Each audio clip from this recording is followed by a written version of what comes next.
आज मंत्रिमंडळाच्या बैठकीमध्ये कापूस उत्पादक शेतकऱ्याच्या संबंधी राज्य सरकारच्या विनंतीवरून केंद्र सरकारच्या CCIने जी खरेदी केंद्र चालू केली होती आणि त्या कापूस खरेदीमध्ये ज्या काही सामान्य कापूस उत्पादक शेतकऱ्यांना अडचणी निर्माण होत होत्या, सर्वात महत्त्वाची पहिली अडचण ही 7/12 वर कापसाची नोंद असेल, ही पीक पाणीच्या संदर्भातली नोंद असेल तरच त्या ठिकाणी कापूस खरेदी केंद्रावर CCI कडे घेतला जायचा।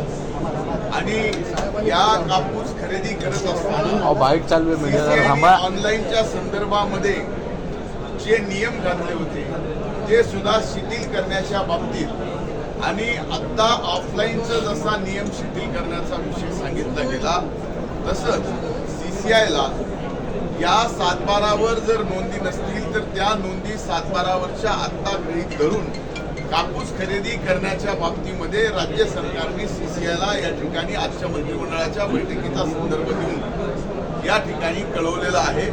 त्यामुळे इथून पुढच्या काळामध्ये ज्या कापूस उत्पादक शेतकऱ्यांच्या कापूस खरेदीला CCI कडून या दोन गोष्टीमुळे फार मोठी अडचण निर्माण होणार होती, ती अडचण आता दूर झालेली आहे। सोयाबीन खरेदी केंद्र, कारण सोयाबीनचे भाव MSP पेक्षा खाली आले आणि ते खाली आल्यामुळं सोयाबीनचे खरेदी केंद्र मार्केटिंग फेडरेशननी आणि नाफेडनी या ठिकाणी चालू केले होते। त्या खरेदी केंद्रावर सोयाबीनची खरेदी चालू होती, पण आता ती खरेदीची मुदत संपली, त्यामुळं राज्य सरकारने केंद्राकडे 1 महिन्याची मुदत वाढवून देण्याच्या संदर्भामध्ये मागणी केलेली आहे आणि त्याबाबत सुद्धा तात्काळ निर्णय 1 महिने सोयाबीन खरेदीच्या बाबतीमध्ये या ठिकाणी केंद्र सरकारकडून राज्य सरकारला म्हणजेच नाफेडला आणि फेडरेशनला मिळणार आहे। पीक विम्याच्या संदर्भामध्ये अग्रिम पीक विमा जवळजवळ आज 2400 कोटी रुपये शेतकऱ्यांना मिळाला आहे। त्यापैकी 81 कोटी रुपये फक्त शेतकऱ्यांच्या खात्यावर जमा व्हायचे राहिले आहेत।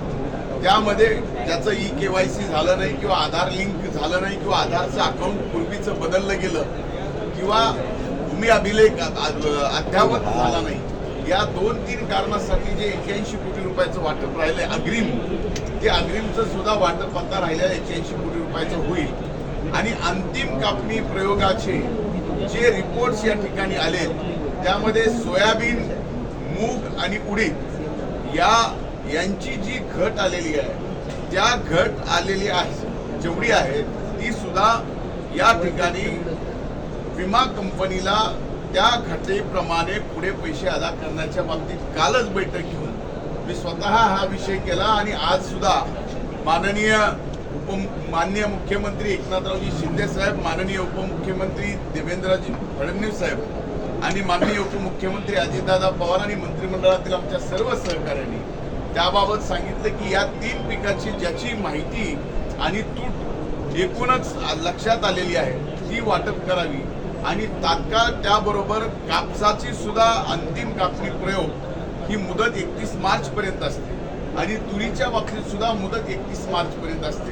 त्याच्यामुळे अंतिम प्रयोग कापणीचा आणि त्यात किती तूट आलेली आहे याचा रिपोर्ट यायला थोडासा वेळ लागल्यामुळं ते सुद्धा आम्ही तात्काळ मागून आमचा प्रयत्न आहे की कापूस आणि तूर याबाबतचं सुद्धा अंतिम कापणीनंतर जी तूट या ड्राय स्पेलमुळं, अतिवृष्टीमुळं या ठिकाणी दोन्ही नैसर्गिक संकटामुळं किंवा स्थानिक नैसर्गिक संकटामुळं त्या ठिकाणी तूट झालेली आहे, शेतकऱ्याचं नुकसान झालेलं आहे, ती नुकसान सुद्धा क्रॉप इन्शुरन्स जो 1 रुपयामध्ये योजना आपण या ठिकाणी 1,70,00,000 शेतकऱ्यांना दिली गेली होती, त्यांना सुद्धा याचा फायदा होणार। मंडळामध्ये जे आता अवकाळी पाऊस झाला त्या पावसानं जे काही नुकसान झालेलं आहे त्याबाबत मदत विभागाकडून पंचनामे करण्याच्या संदर्भातले आदेश सुद्धा या ठिकाणी देण्याच्या बाबतीमध्ये निर्णय झालेला आहे। आणि एवढंच नाही तर जे काही नुकसान झालं असेल पंचनामे आल्यानंतर त्या बाबतीत राज्य सरकार हे अतिशय गांभीर्यानं घेऊन त्यामध्ये नुकसान भरपाई देण्याच्या बाबतीत निर्णय